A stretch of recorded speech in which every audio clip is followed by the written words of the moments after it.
Imagine a world where stone temples scraped the sky, gold flowed like water, and armies marched beneath banners blessed by the gods. A world where one civilization ruled the ancient world for centuries through power, strategy, and divine authority. This is not myth. This is Egypt at its peak. This is the story of the Golden Age of Egypt, an age of warriors and world conquest, of queens who ruled like kings, of pharaohs whose names thundered across empires. From the rise of unstoppable armies to the construction of immortal temples, this is how Egypt became the greatest superpower of the ancient world. The story of Egypt's golden age begins after chaos. For centuries, Egypt had risen and fallen, united and fractured, strong and vulnerable. Foreign invaders known as the Hyksos had once humiliated the land of the Nile, introducing new weapons, new tactics, and a painful lesson: isolation was weakness. When Egypt finally expelled the Hyksos, it emerged transformed, hardened, militarized, ambitious. The new kingdom was born. This was not the Egypt of passive defense. This was an Egypt that would strike first, expand outward, and dominate its neighbors. The Nile was no longer just the lifeblood of farmers and priests. It became the highway of empire. Pharaohs now ruled not only as divine kings, but as supreme generals. Standing at the dawn of this golden era was Moses, the liberator who drove out the Hyksos and reunited Egypt. His victory marked a turning point. Egypt would never again wait behind its borders. From this moment forward, Egypt would conquer or be conquered. Under Moses and his successors, Egypt built a professional army unlike anything the region had seen before. Soldiers trained year-round. Archers wielded composite bows capable of piercing armor. Infantry marched with bronze swords and shields. Chariots, once symbols of foreign dominance, became Egypt's deadliest weapon. War was no longer seasonal. It was institutional. As Egypt expanded south into Nubia, it seized control of gold mines that poured unimaginable wealth into the royal treasury. Gold from Nubia funded armies, temples, and monuments on a scale the ancient world could barely comprehend. To the north, Egyptian forces pushed into Canaan and the Levant, clashing with rival powers and turning once hostile lands into tributary states. Egypt had become an empire, and empires require more than soldiers. They require ideology. At the heart of Egypt's power stood the pharaoh, not merely a king, but a living god. The pharaoh was the earthly embodiment of Mat, cosmic order, balance, and justice. To obey the pharaoh was to obey the universe itself. To rebel was to invite chaos. This belief unified Egypt's people and justified its wars. Every conquest was portrayed not as aggression, but as divine duty. Every enemy defeated was an enemy of order itself. Nowhere was this divine kingship displayed more boldly than in Egypt's temples. During the Golden Age, temple construction exploded across the Nile Valley.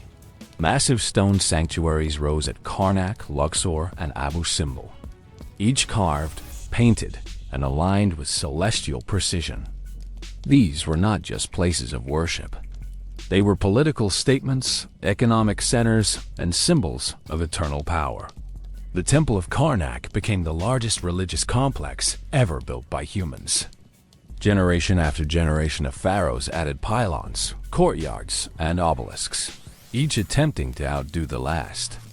Walking through its halls was meant to overwhelm the senses, to make mortals feel small in the presence of divine kingship.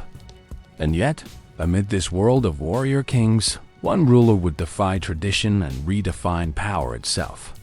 Her name was Hatshepsut. In a civilization dominated by male pharaohs, Hatshepsut did the unthinkable. She did not rule as queen. She ruled as king. At first, she served as regent for her young stepson, Thutmose III. But power did not slip from her hands. Instead, she claimed the full title of pharaoh, adopting male regalia, false beard, and all, declaring that the gods themselves had chosen her. Many expected instability. What Egypt received instead was prosperity. Hatshepsut's reign was one of peace, trade, and monumental achievement.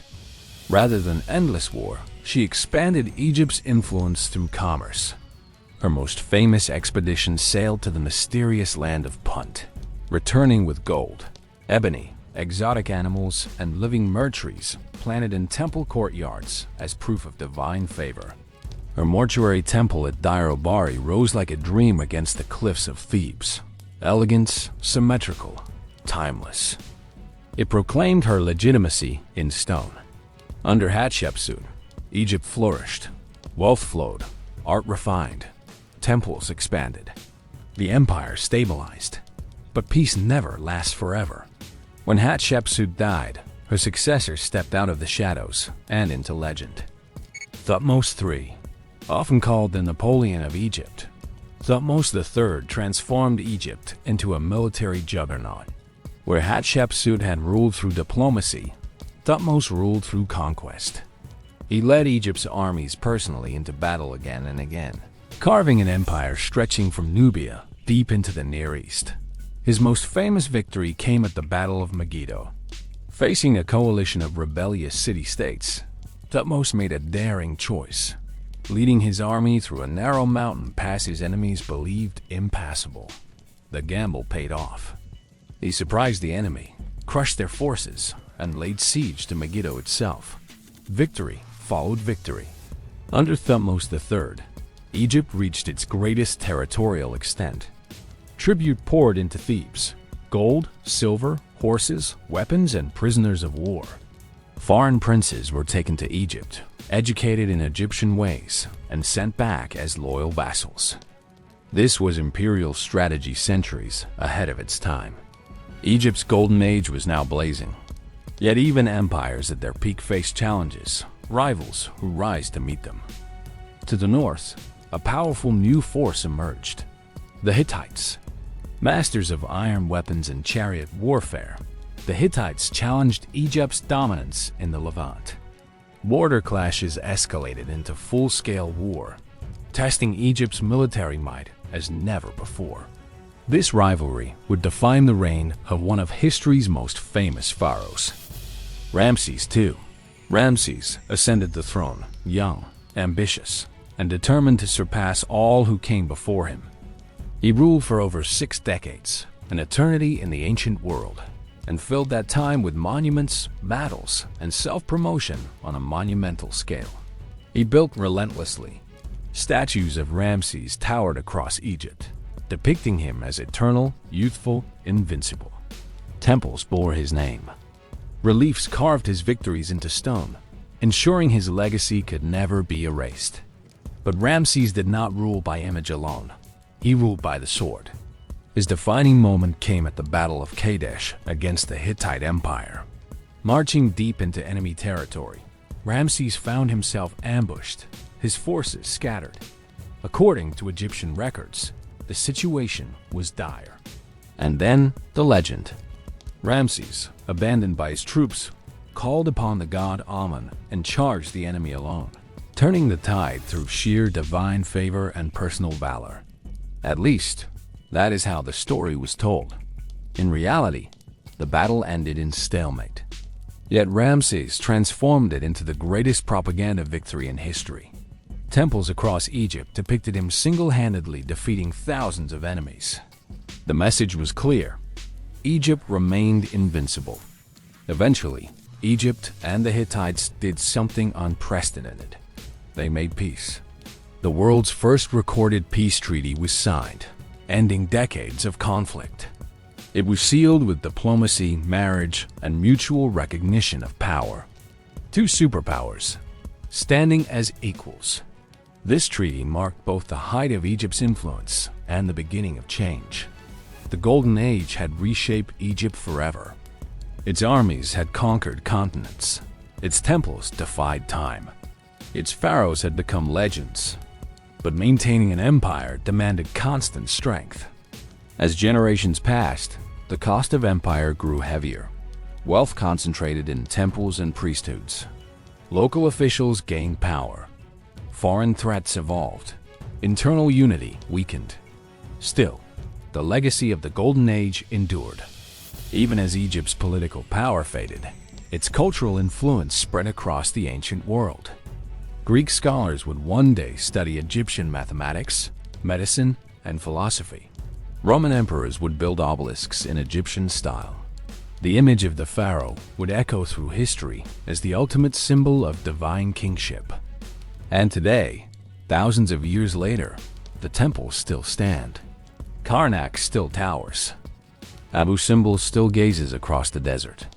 The names Hatshepsut, Thutmose, and Ramses still command awe.